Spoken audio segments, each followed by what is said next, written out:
ഇന്ന് നമുക്ക് നല്ല രുചികരമായ ഞണ്ട് റെസിപ്പി ഉണ്ടാക്കിയാലോ. ഹലോ ഫ്രണ്ട്സ്, എൻ്റെ പേര് Farhana Rashid. Welcome to our channel Crush ginger.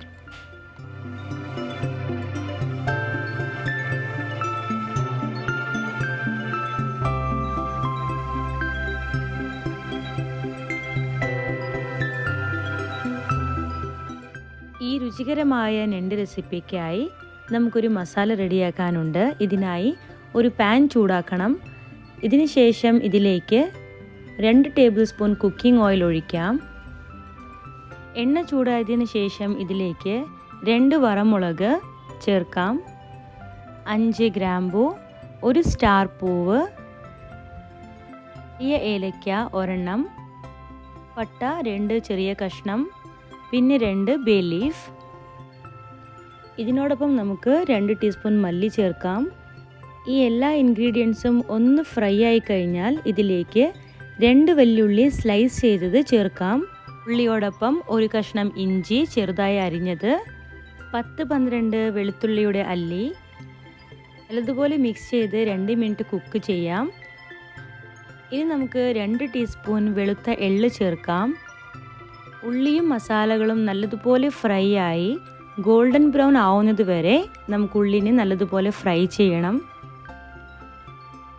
ഇതുപോലെ ഗോൾഡൻ ബ്രൗൺ ആയിക്കഴിഞ്ഞാൽ 1 കപ്പ് തേങ്ങ ചിരകിയത് ഇതിലേക്ക് ചേർക്കാം. അപ്പോൾ തേങ്ങയും നല്ലതുപോലെ ഗോൾഡൻ ബ്രൗൺ ആവുന്നത് വരെ നമുക്ക് ഫ്രൈ ചെയ്യാം.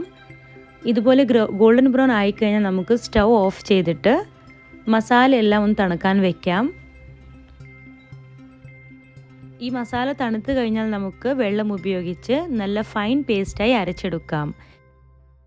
ഇനി ഞണ്ട് കുക്ക് ചെയ്യാനായി ഒരു പാൻ എടുത്തിട്ടുണ്ട്. ഇതിലേക്ക് 3 ടേബിൾ സ്പൂൺ കുക്കിംഗ് ഓയിൽ ഒഴിക്കുകയാണ്.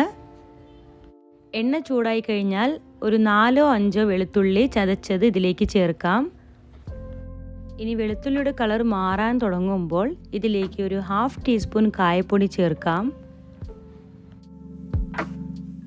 ഇനി നല്ലതുപോലെ കഴുകി വാർത്ത് വെച്ച ഞണ്ടുകൾ ഇതിലേക്ക് ചേർക്കാം. 2-3 മിനിറ്റ് നമുക്ക് ഈ എണ്ണയിൽ ഇട്ടിട്ട് നന്നായിട്ടൊന്ന് ഫ്രൈ ചെയ്തെടുക്കണം.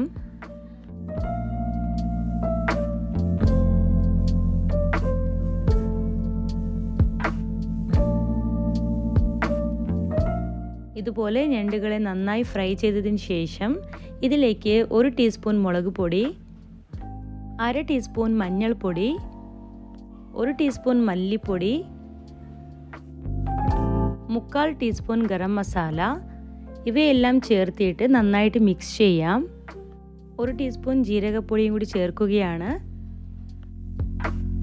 മസാലയൊക്കെ നന്നായി ഫ്രൈ ആയതിനു ശേഷം അരച്ചു വെച്ച തേങ്ങയും ഉള്ളിയുടെയും മസാല നമുക്ക് ഇതിലേക്ക് ചേർക്കാം. ഇനി മിക്സിയിലേക്ക് കുറച്ചും കൂടി വെള്ളം ഒഴിച്ച് ബാക്കിയുള്ള മസാലയും കൂടി ഞാൻ ഈ പാത്രത്തിലേക്ക് ഒഴിക്കുകയാണ്.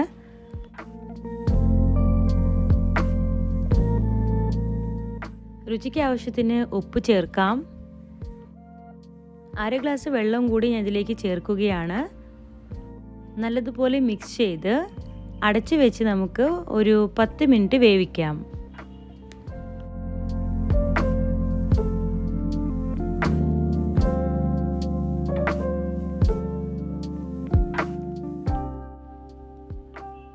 വാവ്, നല്ല രുചികരമായ ഞണ്ട് റെസിപ്പി റെഡിയായിട്ടുണ്ട്.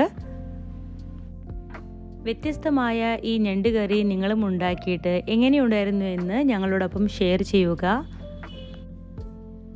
പകുതി നാരങ്ങയുടെ നീരും കൂടി ഇതിലേക്ക് ചേർത്തിട്ട് കൊത്തമല്ലി ചെറുതായി അരിഞ്ഞത് ചേർക്കാം.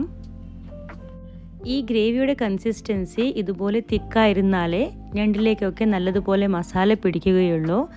സോ അധികം വെള്ളം ചേർക്കാതെ ഇതുപോലെ തിക്ക് ഗ്രേവി തന്നെ പ്രിപ്പയർ ചെയ്യുക. സോ നമ്മുടെ ഞണ്ട് റെസിപ്പി റെഡിയായിട്ടുണ്ട്. ചൂടോടെ സെർവ് ചെയ്യാം.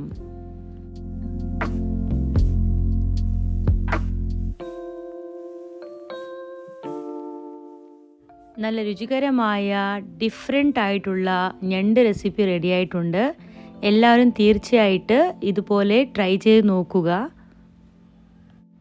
ചപ്പാത്തിയോടൊപ്പം, ചോറിനോടൊപ്പം അല്ലെങ്കിൽ പത്തിരിയോടൊപ്പം നല്ലൊരു സൈഡ് ഡിഷാണ് ഈ ഞണ്ട് റെസിപ്പി.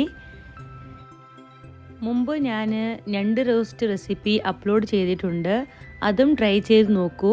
ഈ റെസിപ്പി ഇഷ്ടമായാൽ ലൈക്ക് ഷെയർ ചെയ്ത് സബ്സ്ക്രൈബ് ചെയ്യാൻ മറക്കരുത്. പുതിയ റെസിപ്പിയുമായി വീണ്ടും കാണാം. Thanks for watching.